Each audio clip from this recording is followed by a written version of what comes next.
നമസ്കാരം. RSS മേധാവി മോഹൻ ഭാഗവത് വ്യാഴാഴ്ച ഉത്തർപ്രദേശിലെ ഗോരഖ്പൂരിൽ നടന്ന കാര്യകർത്ത ക്യാമ്പിൽ പങ്കെടുത്തു എന്നുള്ള റിപ്പോർട്ടുകൾ പുറത്ത്. ബുധനാഴ്ച ഉത്തർപ്രദേശിലെത്തിയ അദ്ദേഹം 5 ദിവസം സംസ്ഥാനത്ത് തന്നെ തങ്ങും എന്നാണ് റിപ്പോർട്ടുകൾ സൂചിപ്പിക്കുന്നത്.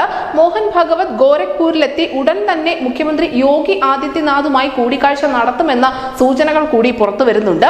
വാർത്താ ഏജൻസിയായ PTI ആണ് ഇത് സംബന്ധിച്ചുള്ള ആദ്യ റിപ്പോർട്ട് പുറത്തുവിട്ടത്. കാശി, ഗോരഖ്പൂർ, കാൺപൂർ, അവധ് മേഖലകളിൽ നിന്നുള്ള 280ഓളം RSS വോളണ്ടിയർമാർ ഈ കാര്യകർത്ത ക്യാമ്പിൽ പങ്കെടുത്തിരുന്നു. അതേസമയം തന്നെ UPയിൽ മോഹൻ ഭാഗവത് എത്തിയത് BJPയുമായി നിലവിൽ അവിടെ നിലനിൽക്കുന്ന ചില അസ്വാരസ്യങ്ങൾ പറഞ്ഞ് അവസാനിപ്പിക്കാനാണ് എന്ന സൂചന കൂടിയുണ്ട്. കഴിഞ്ഞ ലോക്സഭാ തെരഞ്ഞെടുപ്പിൽ RSS UPയിൽ സജീവമായി പ്രചരണ രംഗത്തുൾപ്പെടെ ഉണ്ടായിരുന്നില്ല.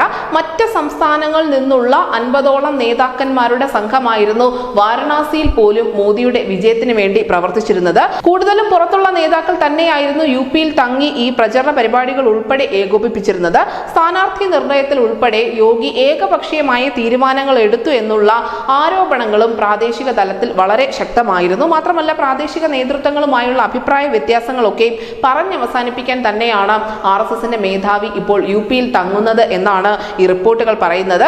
മഹാരാഷ്ട്രയ്ക്ക് തൊട്ടു പിന്നാലെ ഉത്തർപ്രദേശിലും BJPയുമായി നിലനിൽക്കുന്ന ചില സൗന്ദര്യ പിണക്കങ്ങൾ പറഞ്ഞ് അവസാനിപ്പിക്കാൻ തന്നെയാണ് RSS രംഗത്തെത്തിയിരിക്കുന്നത് എന്നുകൂടി ഇതിൽ നിന്നും മനസ്സിലാക്കാൻ സാധിക്കും. അതിനർത്ഥം വരാനിരിക്കുന്ന നിയമസഭാ തെരഞ്ഞെടുപ്പുകളിൽ BJPക്കൊപ്പം RSS അചഞ്ചലമായി നിലകൊള്ളും എന്നുകൂടിയാണ്. നിലവിലെത്തായാലും RSSന്റെ ഭാഗത്തു നിന്ന് തന്നെയാണ് ഇത്തരത്തിലുള്ള ഒരു ഇനിഷ്യേറ്റീവ് ഉണ്ടായിരിക്കുന്നത്. അവർ തന്നെയാണ് അവിടെ നിലനിന്നിരുന്ന പല അഭിപ്രായ ഭിന്നതകളെയും മറികടക്കണം എന്നുള്ള താല്പര്യം പ്രകടിപ്പിച്ചുകൊണ്ട് ഇപ്പോൾ മുന്നിട്ടിറങ്ങിയിരിക്കുന്നത്. News desk news India Malayalam.